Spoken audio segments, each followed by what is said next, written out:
All right, here we are back in Texas amongst the bluebonnets in the pasture. We're back at the shed.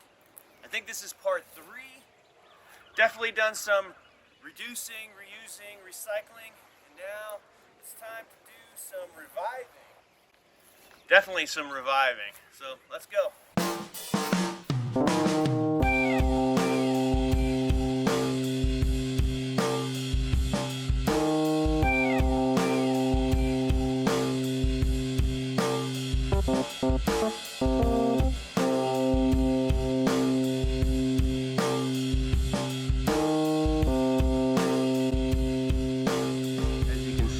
I'm storing all of my project tools in there. I didn't know what I was gonna find as I was pulling these boards off, you know, how many critters, but not many, so I'm okay. I still haven't started to dig out that stuff, so there might be, you know, some critters that have made that their home. So I'm pretty impressed. It's been a couple of years since I've worked on this project, and everything has stayed pretty dry inside the shed, so the roof really did its job.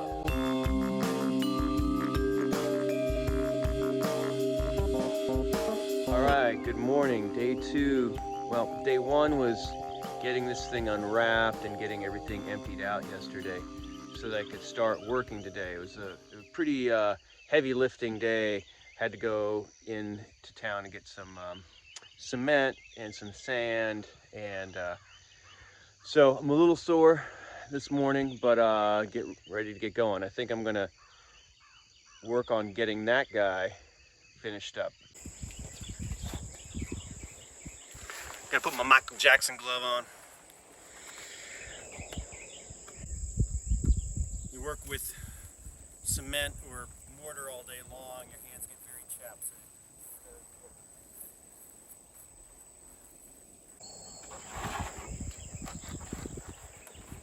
also very important is to have this template, or else the circle could get really wonky.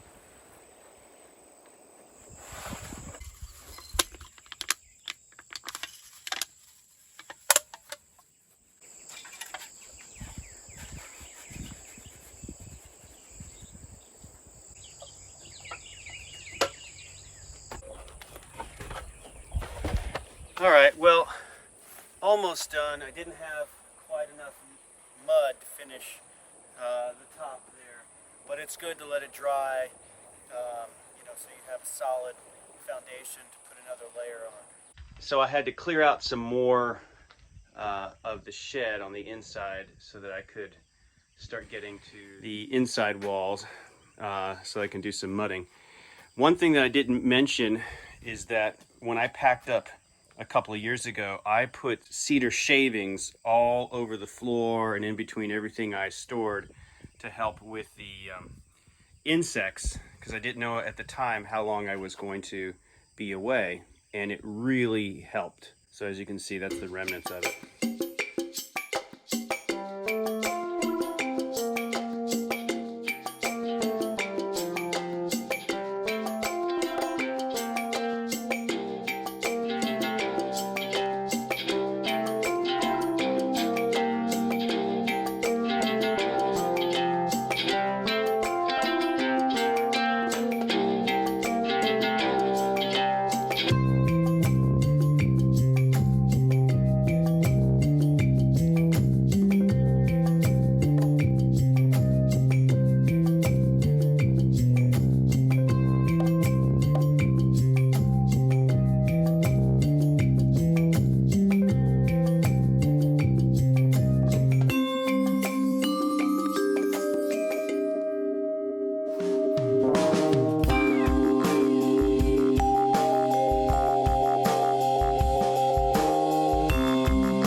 Oh man, so I'm getting some really awesome sunset side light coming through these bottles.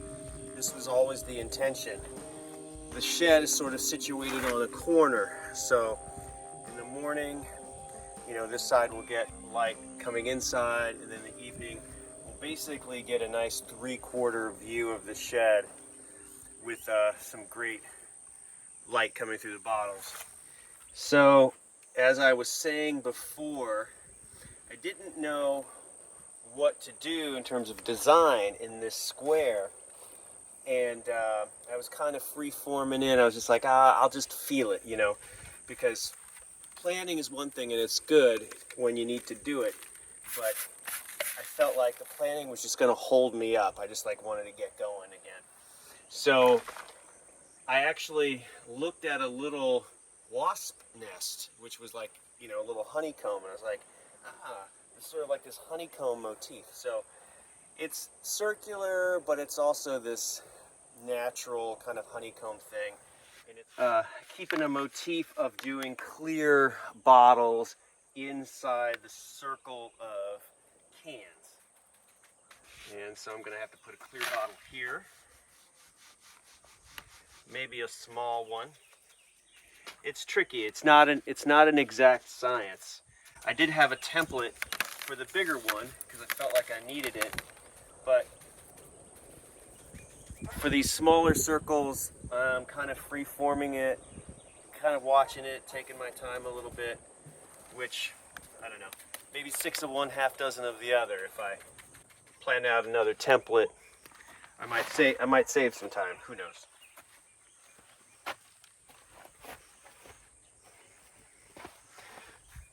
Here's a clear bottle right here. Oh, hello. I'm Margaret, or Mimi, as Derek knows me, and my grandkids knows me. And this is my new spouse, Ben Boyke. So we've been out doing our Saturday morning shopping, and we came to check on Derek, and he's coming along fine. He's got a nice overcast morning to keep the hot sun off of his back and arms, and he's enjoying the moment. All right, thanks, Mom. Mimi. Hey, so it was so windy this morning, you can't really hear what I'm saying above the gusts of wind. So I'm going to explain what's happening. I'm taking the bottle tops and I'm sandwiching them in between 2 pieces of plastic and then hitting it with a heavyweight hammer. And then I'm going to take the pieces and tumble them in my cement mixer. People can do this you can do it in a fancy tumbler if you want, but it just needs to spin. I threw some sand in there, so it has almost like a sea glass effect. Softens it while it's spinning. And then you can use it for any number of things. Mosaics or even landscaping. That's what they use the tumbled glass for at Earthship Biotecture. So I'm just collecting all of the glass. Make sure that you have gloves on when you do this so you don't cut yourself. It's very easy to do that when dealing with a bunch of shards of glass. I should probably also have gloves on here, but I had previously touched it to see how soft it would be and was fairly confident that as I ran my hand through there, I was not going to get cut. This was also about 24 hours of churning. So one of my projects on my punch list of things to do on the shed has been to either find or construct 2 shed doors. And I was hoping not to buy anything new, so in keeping with the theme of using, reusing, recycling, etc. Right underneath my nose there's just racks and racks of wood, and I wasn't sure at first if I was going to use it or not, but I mean, this couldn't be more perfect. The lumber is pretty awesome. It's got a nice raised grain to it, very characteristic of, you know, weathered wood. Alright, so I've got these half-lapped pieces of lumber, and I've got them clamped now, and I've got one last piece, but this is going to be my horizontal on the bottom.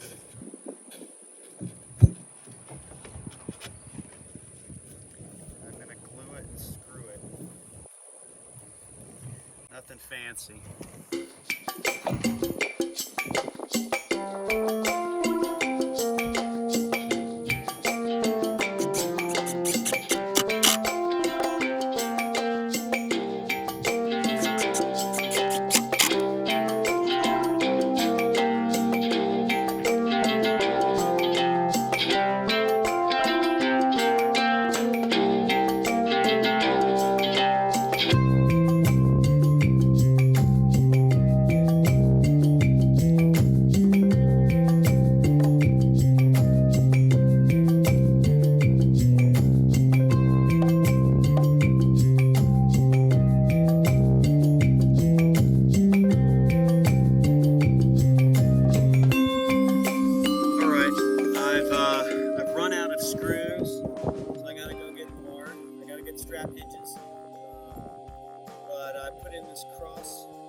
And then it measures out to 80 some half inches or whatever, and I'll cut all the board straight off like that.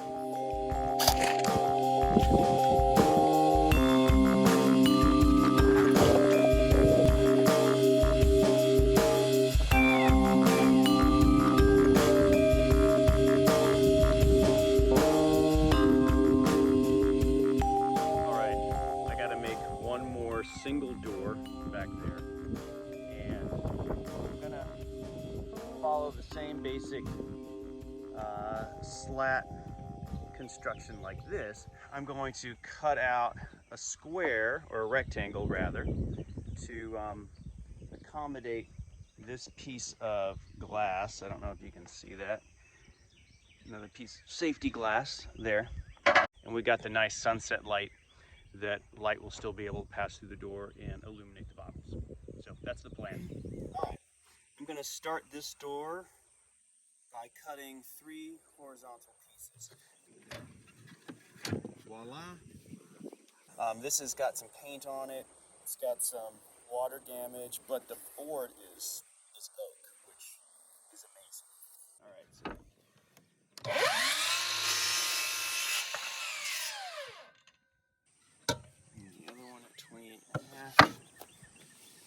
And then the bottom board, I have another lovely piece of oak, but it's also got paint on it, and it's great. It's exactly what I want. It tells a story, has a previous life, it's being repurposed.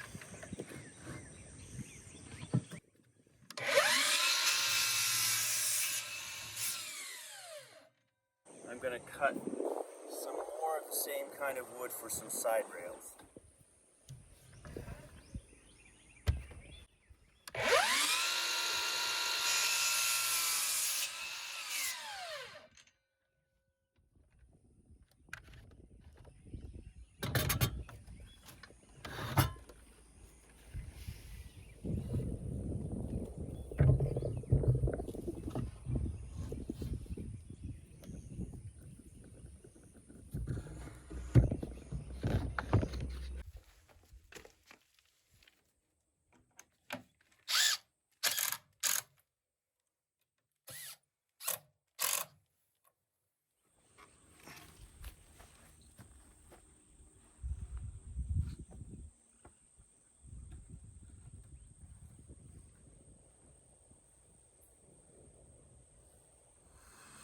The hinges are too big.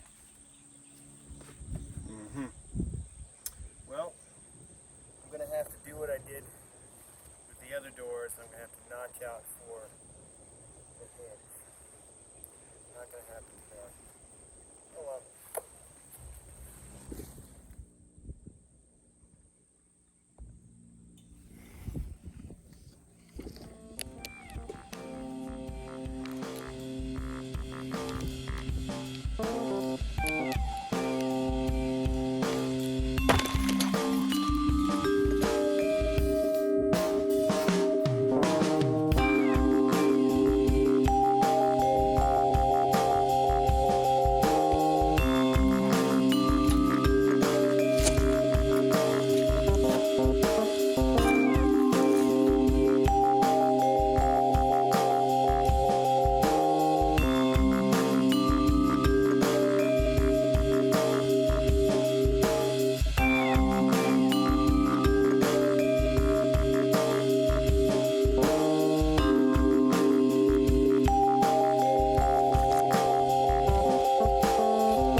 fun part, getting to mix cement by hand.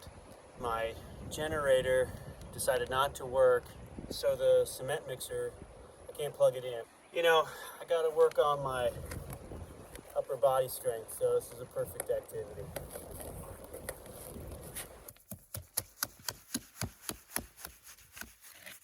Okay, one of the things I want to do today is get some permanent ventilation planned in the shed.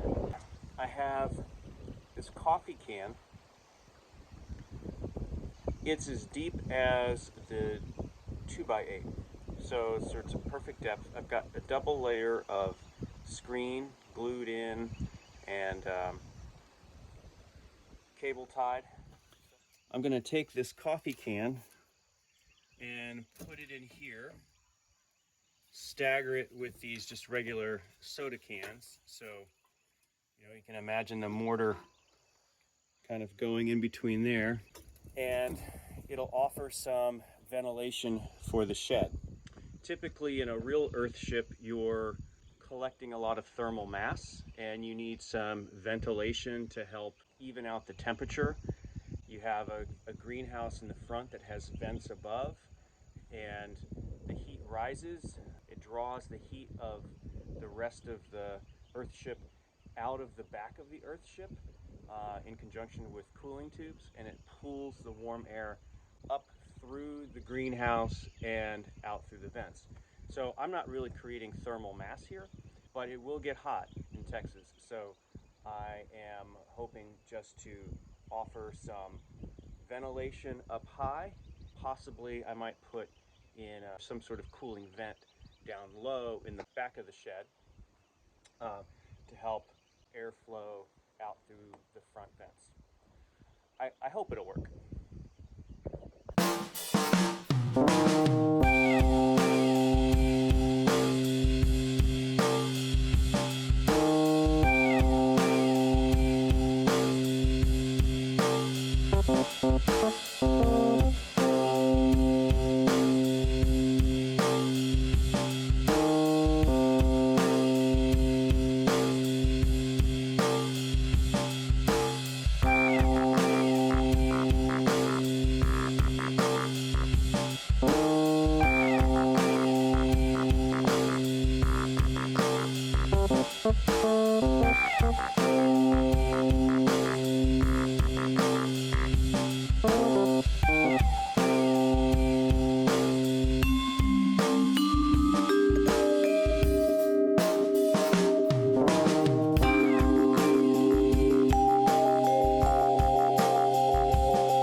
As you can see, I had to use a white claw up at the top because the can is smaller and I was running out of space. So, white claws aren't completely useless. They're good for something.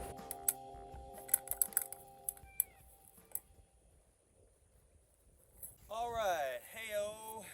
I am getting set up to start working on the top two squares. I had to set up a platform. It's got screwed down, anchored. It's got this ladder that I'll use to get up and down, and then I'll have to take the ladder on the inside and work on the inside as well as the outside.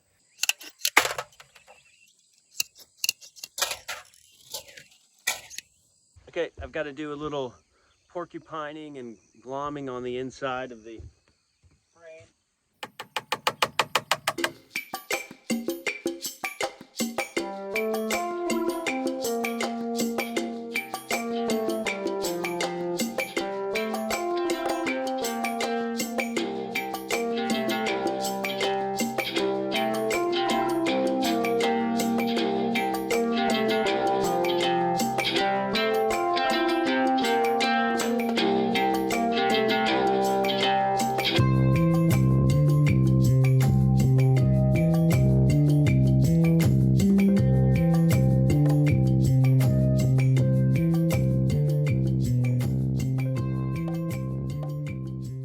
this is the last of the bottle work that I'll get done for this trip. And then I gotta spend some time packing up and putting plywood or chipboard or whatever I got over those squares and try to plug up as many holes as I can for rain and whatever else. I'll put some cedar mulch down on the inside again because that was real helpful for insects and bugs. And then whatever leftover bottles and materials I have, some wood and stuff, will just go in the shed, and then I'll close her up for this time.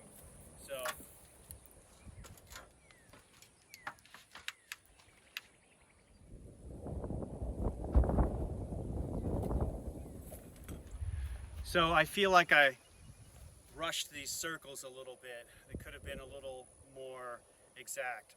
On the other ones I used a template, so lesson learned, use a template when you're doing a shape. It'll come out a lot better. Well, it's the end of the day, and I feel like as much as I work on this shed, it never seems to be getting close to the finish line. It's really kind of frustrating. There's a lot of sacrifice in being here, especially, you know, I'm not with my wife Tammy, and I'm trying to enjoy the process of doing this, and for the most part I would say 90% of the time I am enjoying it every single day. But there's still that 10% where I say to myself, gosh, I gotta get this thing done, and sometimes that 10% increases. I'm very grateful to be here and be able to practice my skills, and hopefully out there there'll be a bigger Earthship someday. That's the plan. So I've always been connected to things that visually tell a story, whether it's old signs that I photograph, or, you know, the labor that it takes to stack, you know, thousands of bottles. Or in this instance with these doors, I made it out of reclaimed wood. I like the fact that they still have, you know, lumber stamps on them and little bits of paint and some water damage and things like that. But I can't leave them untreated. So one of the things I'm going to do is give a quick coat of spar urethane to help protect them from the elements. I don't need to completely clean them up. That's not my design aesthetic here. So I'm giving them a quick sand, and then I'll be putting some urethane on them. On the left, you see the door that's got the urethane on it. On the right is still untreated. You can see that the urethane really darkens up the wood considerably. One more trip around the shed here before I have to pull the fence around. And actually, once everything is cleared out of the way, it looks like a pretty decent amount of work. I got the back door there, these two front doors, those cans along the transom, venting cans, and on this side I got 3 squares finished up, with the exception of a little crack at the very top. April 2022, signing off from Texas. I actually got a lot more done than I thought, but it's still going to take another trip. Signing off for now.